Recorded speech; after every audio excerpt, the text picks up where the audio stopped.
Can you get into the Ivy League with a low GPA?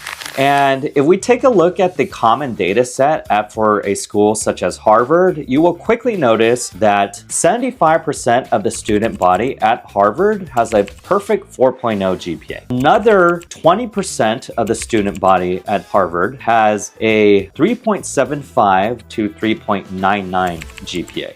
The 5% of the student body at Harvard has between a 3.5 to a 3.74 GPA, and then the remaining 5% has below a 3.5 GPA, and this goes all the way down to around like a 2.0 or even a 1.0. So in other words, there are some students at Harvard who literally have a 1.0 GPA in high school. And so if you ask me, how did this happen, right? Obviously, you have the smart kids who have a 4.0. You also have the smart kids who have like a 3.9 plus unweighted GPA, but you definitely have some students, who have a 3.5 or even a 3.7 GPA who did get into these schools. The reason this happens is you really have to take a look at the composition of the student body at these schools. Right? These are real statistics, so obviously there are some not so bright kids who are at Harvard right now studying, but you really have to take a look at the composition. And so let's break down the composition at these schools. I will say that roughly 50% of the student body are extremely accomplished.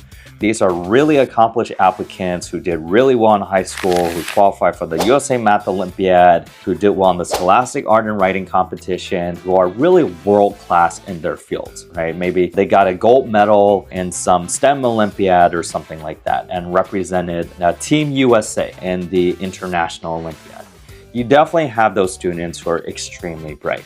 Right? I would say there about 50% of the student body are well qualified. Another 15% of the student body come in the form of legacies. Okay, so legacies are students whose parents went to these schools, and so legacies really have 4 times the chance of being admitted to these schools. And so I'd say probably roughly around 15 to even as high as 20% of the student body could be legacies. And these students may not be as accomplished as the first batch of students that I mentioned. The next batch of students are recruited athletes. That's another probably 10% of students at these schools, maybe as high as 15%. And these athletes are probably the ones who also have lower GPAs. Maybe like a 2.0 or even a 3.0 because they got in not because of their academics, but more so because of their ability in a particular sport. Beyond athletes, you also have minorities, right? So prior to the SCOTUS decision, you have minorities, and those would take up as much as even 10 or even 20% of the student body at these schools. I'm giving you ranges here because every school is different.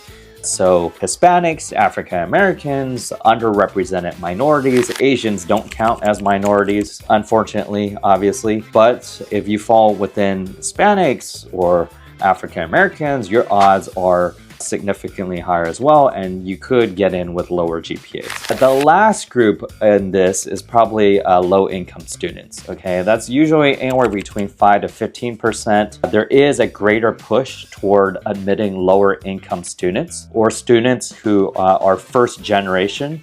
In other words, their parents did not attend college, and so you could get in with lower GPAs as well. So these are all the different groups that form the composition of the student body at these Ivy Leagues, and you are really competing within each group, right? So if you're a recruited athlete, you're competing against all the other athletes. Ideally, you have a higher GPA, but you don't, for example, not need a perfect 4.0 GPA. And so if you're wondering why are there kids at Harvard, if you take a look at the common data set who literally have a 2.0 GPA, well, they probably fall in these other buckets, whether they're legacies, recruited athletes, underrepresented minorities, or low income and first gen. So if you like what we talked about today, give us a thumbs up and a like and hit that subscribe button. We'll be sharing more free tips and advice on the college admissions process.